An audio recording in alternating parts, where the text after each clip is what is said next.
नमस्कार। आमर cooking channel आमर रंधा के मुझे आपण मन के बहुत बहुत स्वागत करू छे। आज मुझे आपण मन का लगी नहीं के आसे छे गरमा गरम चटपटा ब्रेड चॉप रो रेसिपी। तो आपण मन भी एंता टेस्टी सहज उपाय रे घरे बनावर लगी जदी चाहो छन ताहेले आपण मन वीडियो के प्रथम रु शेष तक देखो ने एंजॉय करू। तो रेसिपी आज रे जदी टिके भी पसंद हेले लाइक शेयर कमेंट तो निहाती करबी। चैनल रे जदी नुआ ताले हमर रंधाघर चैनल के सब्सक्राइब करबा लगे बिल्कुल भी नहीं भूलबी। ताहेले एबे चलन डेरी नहीं करी कि आज ही रही ब्रेड चॉप रो रेसिपी स्टार्ट करमा। तो ई साइड मुई गोटे बाउल रे नहीं जाइछे सीझा आलू नहीं जाइछे। तो फर्स्ट आमे ब्रेड चॉप रो तार स्टफिंग टा आमे रेडी करी दमा। तार लागे इने सीझा आलू नहीं जाइछे। तीनटा मीडियम साइज रो आलू के मुई सीझे की तार चुपा बाहर करी देइथिली आ एंता भल से मुई मैश करी देइछे। सीझा आलू तो रेडी हो जाइछि। एबे आमे बाकी मसला सब दे दमा। तो फर्स्ट इने मुई स्वाद अनुसार टिके नून दे दउछे। तार संगे संगे मुई इने दे दउछे जीरा आ सुखा लंका भजार तार गुंडटा दे दउछे।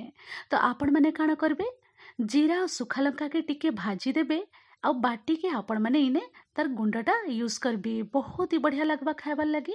तार संगे संगे इने मुई दे दउछे चाट मसला दे दउछे।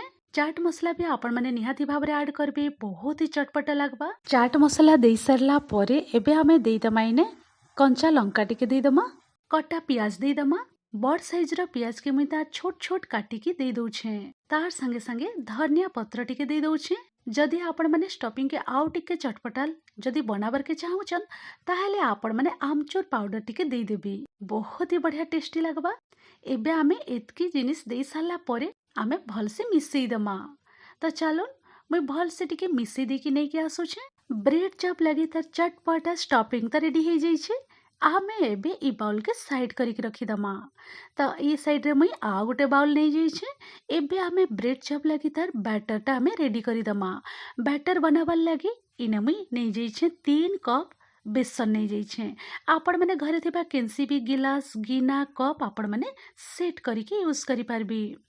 3 कप नहीं जाइछे बेसन। बेसन दे सारला परे स्वाद अनुसार टिके नून दे दमा। तार संगे संगे हल्दी पाउडर टिके दे दउछे कलर टिके आइबा बढ़िया देखा जिबा। तार परे इने आधा चामच पाखापाखी दे दउछे कश्मीरी रेड चिली पाउडर दे दउछे। ता एतकी जिनिस दे सारला परे टिके आमे चामच साहायरे भल से मिसई दमा। मिसई दे सारला परे एबे ना आमे टिके टिके पानी दे की बैटर रेडी करमा। तो इने मुई पाखापाखी गोटे गिलास आ आधा गिलास मुई पानी नहीं जाइथिली। एंता पानी देकी भल से आपण माने मिक्स करी देबी। तो देखि पारुथिबे आपण माने बैटर कंसिस्टेंसी।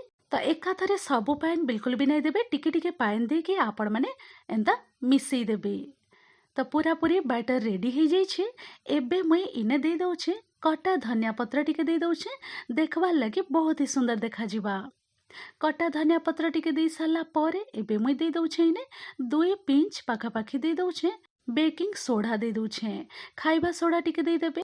बेकिंग सोडा दे सारला परे आउ थरे आमे सब जिनिस के भल से आमे मिसई दमा। तो इने पूरा पूरी भल से मुई मिसई देइछे। पूरा पूरी बैटर रेडी हो जाइछे। एबे आमे ई ब्रेड चॉप लगी जन बैटर टा मुई रेडी करले इताके भी मुई साइड करी के रखी दउछे। तो ई साइड रे मुई ब्रेड स्लाइस नहीं जाइछे देखि पारुथिबे। तो चालुन एबे आमे ई ब्रेड रे लगे दमा गुटे पीस ब्रेड रे फर्स्ट आमे लगे दमा टमाटो सॉस नहीं जाइछे। तो टमाटो सॉस के आमे ब्रेड रे चारियाडे पूरा भल से आमे लगे दमा। तो इने देखि पारुथिबा आपण माने टमाटो सॉस पूरा भल से मुई ब्रेड रे स्प्रेड करी देइछे। एंता चारियाडे भल से टिके स्प्रेड करी देबी। तो खाइबार लगी भी बहुत ही बढ़िया लगबा।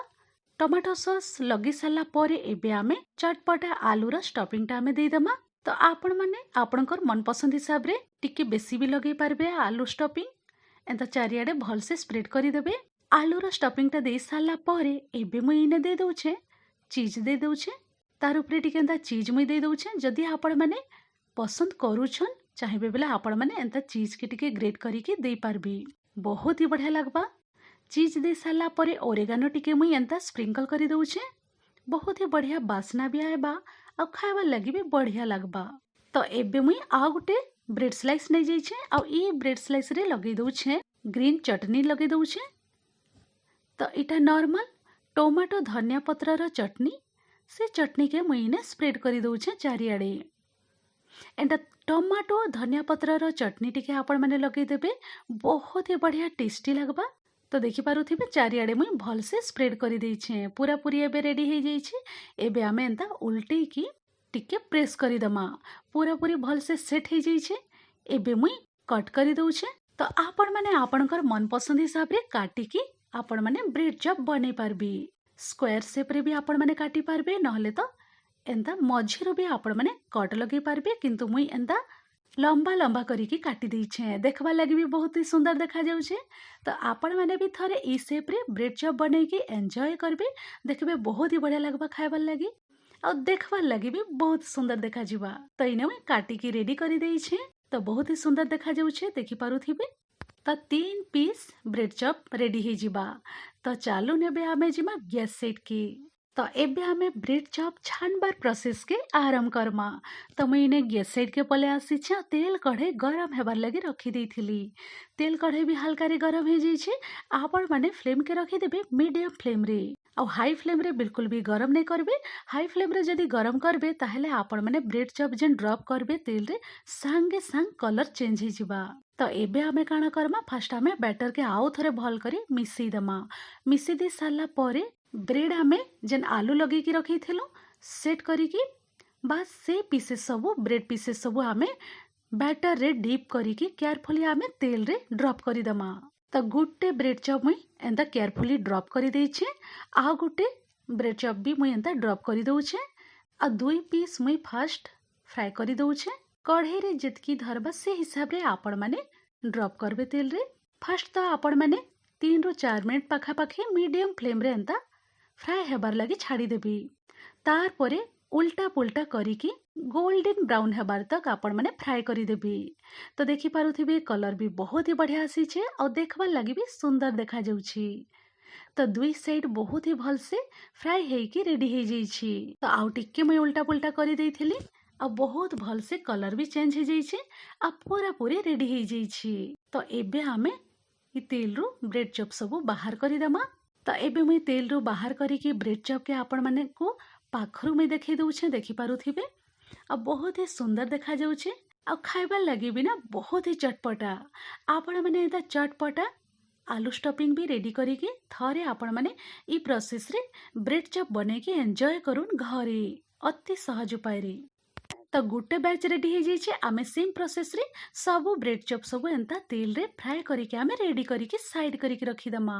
तो सबू ब्रेड चॉप मुई तेल रु फ्राई करिके रेडी करिके रखी देइथिली आ पूरा पूरी एबे रेडी हो जाइछे। इने मुई आपण मान के देखै दउछे आ बहुत ही सुंदर भाव रे ब्रेड चॉपटा रेडी हो जाइछे। इने देखि पारुथिबे सर्व करिके आपण मान के मुई देखै दउछे। तो देखि पारुथिबे आपण माने बहुत ही सहज उपाय रे और चटपटा घरे रेडी हो जाइछे ब्रेड चॉप रे रेसिपी। तो आपण माने भी ई प्रोसेस रे घरे अति सहज उपाय बने की गरमा गरम आपण माने एंजॉय करि पारबे। तो इने मुई आपण मान के प्लेन ही देखै दउछे आपण माने टमाटो सॉस नहले तो आपण माने टमाटो धनिया पत्रर चटपटा चटनी संगे आपण माने सर्व करि पारबे गरमा गरम ब्रेड चॉप नहले तो आपण माने आपणकर मन पसंद चटनी संगे सर्व करि पारबे। तो पूरा पूरी रेडी हो जाइछे। इने मुई आपण मान के गुटे ब्रेड चॉप खंड करिकी देखै दउछे देखि पारुथिबे बहुत ही क्रिस्पी रेडी होइछे। तो आपण माने भी जल्दी जल्दी आपण माने गरमा गरम चटपटा ब्रेड चॉप बनेकी एंजॉय करूँ। मुई रहूछि फिर एंता इजी टेस्टी स्वादिया रेसिपी नै कि गुटे नुआ वीडियो नुआ रेसिपी रे फिर थरा में भेट पड़मी। तो thanks for watching bye bye take care.